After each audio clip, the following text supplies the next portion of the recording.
கர்த்தருக்குள் அன்பான தேவ பிள்ளைகளே, ஆண்டவரும் இரட்சகரும் ஆகிய இயேசுவின் நாமத்தில் உங்களுக்கு என் அன்பின் வாழ்த்துக்கள்.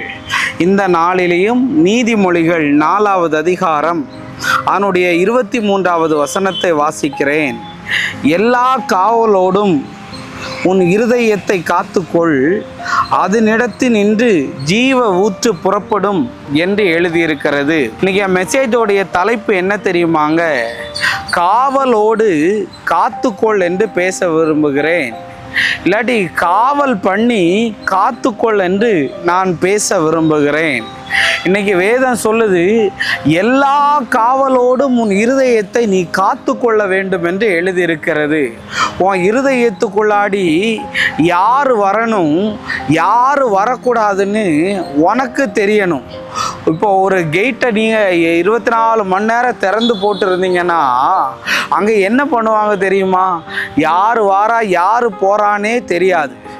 ஆனால் அந்த கேட்டை நீங்கள் இந்த நேரத்தில் திறந்து இந்த நேரத்தில் மூடுனா யார் வாரா யார் போகிறான்னு தெரியும். சில கேட்டு பக்கத்தில் சிலரால் போகவே முடியாது. ஏன் தெரியுமா? நாயை கட்டி வச்சுருப்பான். தேவையில்லாமல் திறந்தா அது கட்டிச்சு கொதறிடும். இன்றைக்கி நிறைய கேட்டுக்கு பூட்டு காவலாக இருக்குது, நாய் காவலாக இருக்குது, வாட்ச்மேன் காவலாக இருக்கிறான். ஆனால் உன்னுடைய இருதயத்துக்கு காவல் ஆண்டவராக தான் இருக்கணும். தேவ பிள்ளைகளே, இன்றைக்கி உங்களை பார்த்து நான் சொல்ல விரும்புகிறேன். இன்றைக்கி அநேகர் தன்னுடைய வாழ்க்கையை காப்பாற்றுறது கிடையாது. அநேகர் ஏதோ வாழ்கிறதுக்காக வாழ்ந்துட்டு, பிரதர் அவரை நம்பி இப்படி ஆயிட்டேன், இவரை நம்பி இப்படி ஆயிட்டேன் அப்படின்னு சொல்லி தேவையில்லாத காரியத்திலையெல்லாம் போய் மாட்டிக்கிட்டு நிறைய கஷ்டப்பட்டுக்கிட்டு இருக்கிறாங்க. அதனால் உங்களை பார்த்து சொல்ல வர, எல்லாத்துக்கும் ஒரு கண்ட்ரோல் தேவை, ஒரு காவல் தேவை. எப்படி கதவுக்கு பூட்டு காவலாக இருக்குதோ அதே மாதிரிக்கில் உன் இருதயத்தையும் நீ காத்து கொள்ளணும்னு சொல்லப்பட்டிருக்கு.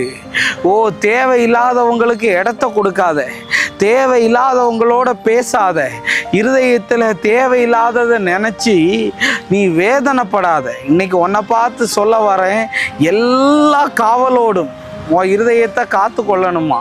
ஒரு காவல்னு சொல்லலை, எல்லா காவலோடும் உன் இருதயத்தை நீ காத்து கொள்ளணும்.